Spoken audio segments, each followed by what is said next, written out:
میرا نام عاطر ہے۔ آج سے 7 سال پہلے میری عمر 17 سال تھی اور میں 10ویں کلاس میں پڑھتا ہوں اور روزانہ میں اپنی سائیکل سے اسکول جایا کرتا تھا۔ اور ایک دن دوسرے محلے کی لڑکی جس کا نام دعا تھا، اس نے بھی میرے ساتھ سائیکل سے روزانہ اسکول جانا شروع کر دیا۔ وہ بھی 10ویں کلاس میں پڑھتی تھی۔ میں اسے روزانہ دیکھا کرتا تھا، وہ بھی مجھے دیکھا کرتی تھی۔ بس پھر مجھ سے نہیں رہا گیا، میں نے اسے اس کا فون نمبر مانگا۔ اس نے بنا کوئی اعتراض کے مجھے اپنا فون نمبر دے دیا۔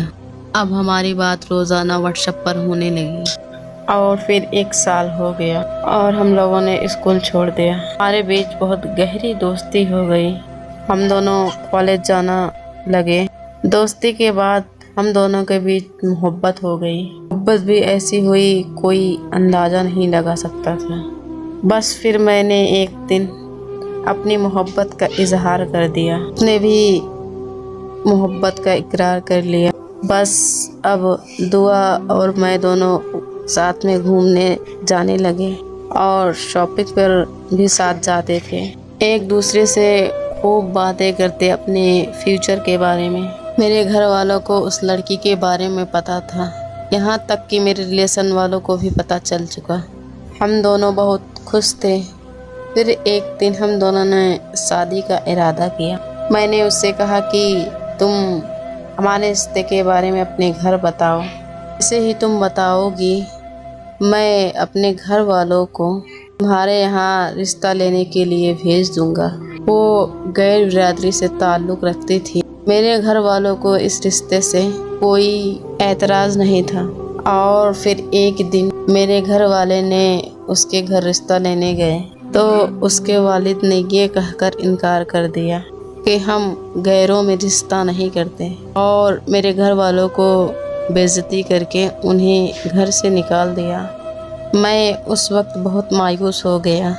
پھر ان کے فیملی کے کچھ آدمی میرے ابو کے بہت اچھے دوست تھے۔ میرے ابو نے اپنے دوستوں سے کہا کہ وہ ان سے بات کریں، لیکن اس سے بھی کوئی فائدہ نہیں ہوا۔ انہوں نے وہاں سے بھی صاف صاف انکار کر دیا۔ اس کے کہنے پر ایک بار پھر سے اپنے گھر والوں کو اس کے یہاں بھیجا۔ پھر سے وہی ہوا جس کا مجھے ڈر تھا، واپس بھیج دیا، اور اس بار انہوں نے اپنی بیٹی کو بہت مارا ہمارے گھر والوں کو سامنے۔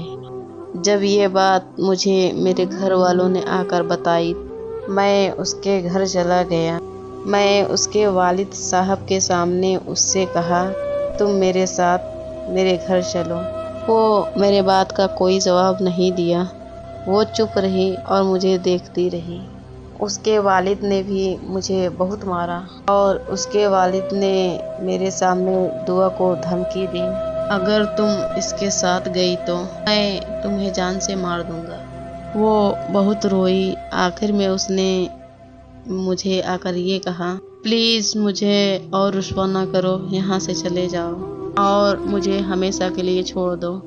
اور میں اس کے والد کا پاؤں پکڑنے لگا، ان کے سامنے گڑ گڑانے لگا، ان سے معافیاں مانگنے لگا، لیکن انہوں نے میری ایک نہ سنی اور مجھے گھر سے نکال دیا۔ میں اب روزانہ اسے دیکھنے لگا اور بات کرنے کی بھی کوشش کرتا، اس نے مگر صاف صاف انکار کر دیا۔ ایک دن وہ مجھ سے کہا کہ تم سے محبت کر کے بہت بڑی غلطی کر دی، مجھے تم سے کوئی رشتہ نہیں رکھنا، بس اب تم چلے جاؤ میری زندگی۔ اس دن اس کی یہ بات سنتے ہی ایسے لگتا تھا کہ جیسے قیامت ٹوٹ پڑی ہو مجھ پر، اور اس دن میں بہت رویا۔ وقت گزرتا گیا اور میں نے پولیس کی جاب کرنے کے لیے اپلائی کیا تھا، اور اللہ کا کرنا ایسا ہوا کہ میرا نام آ گیا۔ مجھے ٹریننگ کے لیے شہر سے 1 سال باہر جانے کے لیے پڑ گیا۔ مجھے اس کی بہت یاد آتی تھی۔ میں نے اپنی ٹریننگ پوری کر کے واپس گھر آ گیا۔ میرا رابطہ تو اس سے تھا نہیں۔ واپس آ کر اپنے کچھ دوستوں سے اس کا پتہ کیا، وہ اپنی زندگی میں خوش تو ہے نا، وہ ٹھیک تو ہے نا۔ تو پتہ کروانے پر مجھے یہ معلوم چلا کہ اس کی شادی ہو گئی اس کی فیملی کے لڑکے کے ساتھ۔ یہ خبر سن کر میں بہت رویا۔ میری گورنمنٹ جاب دیکھ کر